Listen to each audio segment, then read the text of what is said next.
Mastan exit polls ఇచ్చారు, YSR Congress party గెలుస్తుందని. Numbers చూస్తేనేమో వన్ సైడెడ్గా ట్రెండ్ కూటమి వైపు కనిపిస్తుంది. మస్తాన్ గారు, మీ ఎగ్జిట్ పోల్స్ ఈ ట్రెండ్స్ కలిపి మిక్స్ చేసి అనాలిసిస్ చేస్తే ఏం చెప్తారు? సో మా పోస్ట్ పోల్ రిపోర్ట్ ప్రకారమే ఖచ్చితంగా తుది ఫలితాలు ఉన్నాయి అనడంలో నేను ఏమాత్రం సందేహపడట్లేదు. సో పోస్టల్ బ్యాలెట్ ఇప్పటికీ ఏం సందేహపడలేదు. గ్యాప్ ఇంత పెద్ద ఎత్తున కనిపిస్తుంది కదా.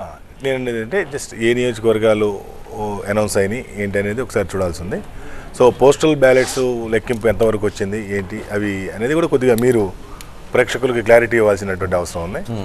సో పోస్టల్ బ్యాలెట్స్ ఓట్లో నేను మొదటి నుండి చెప్తున్నాను, సుమారుగా 160. ఆ రోజు నేను మన పోలింగ్ అయిపోతూనే మన ఛానల్లోనే నేను జాయిన్ అయినప్పుడు చెప్పాను, పోస్టల్ ఓట్స్లో 175లో 160 స్థానాలకు పైబడి టీడీపీ కూటమి ముందంజలో ఉంటుందని అదే రోజు చెప్పాను. అవును. సో మస్తర్ గారు, వైఎస్ఆర్ కాంగ్రెస్ పార్టీ 10 స్థానాలు లీడ్, తెలుగుదేశం 47 స్థానాల్లో లీడ్ని ఎట్లా అబ్జర్వ్ చేస్తారు? ఇంత గ్యాప్ మీరు పోస్ట్ పోల్ చేసినా ప్రీ పోల్ చేసినా దీంట్లో ఎక్కడైనా కనిపించిందా?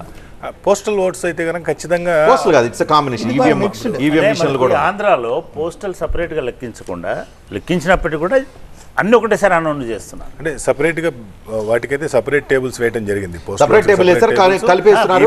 ఇప్పుడు మీరు చూస్తుంది మాత్రం ఈవీఎం రిజల్ట్స్. ఇప్పుడు clear cut EVM results. First 2 లేదా 3 రౌండ్స్ ని కవర్ చేసేటువంటి lead postal oats.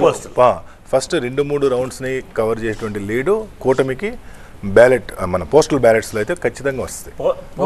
So still మీరు హోప్లో ఉన్నారా? 100%. అంటే ఇంత గ్యాప్ కూడా క్రాస్ ఓటింగ్ జరుగుతుంది అనుకున్నారు, లేక ఓట్ ట్రాన్స్ఫర్ జరగదు అనుకున్నారు. కానీ జనసేన పార్టీకి సంబంధించిన అభ్యర్థులు కేవలం పవన్ కళ్యాణ్, నాదెండ్ల మనోహరే కాదు, 7 చోట్ల జనసేన లీడ్లో ఉంది. అంటే క్లియర్ కట్గా టీడీపీ ఓటు జనసేనకి, జనసేన ఓటు జనసేన పోటీ చేసినటువంటి ప్రతి నియోజకవర్గంలో టీడీపీ ఓటు బ్యాంకు 100% ట్రాన్స్ఫర్ అయింది. ఏమాత్రం అనుమానం 21లో కనీసం 16 స్థానాలు జనసేన గెలుస్తుందని మొదటి రోజు నుండి మనం చెప్పుకుంటున్నాం. బట్ టీడీపీ పోటీ చేసిన దగ్గర జనసేన ఓటు బ్యాంకు మీకు 100% ట్రాన్స్ఫర్ కాల, 90, 95, 85 అలా జరిగింది.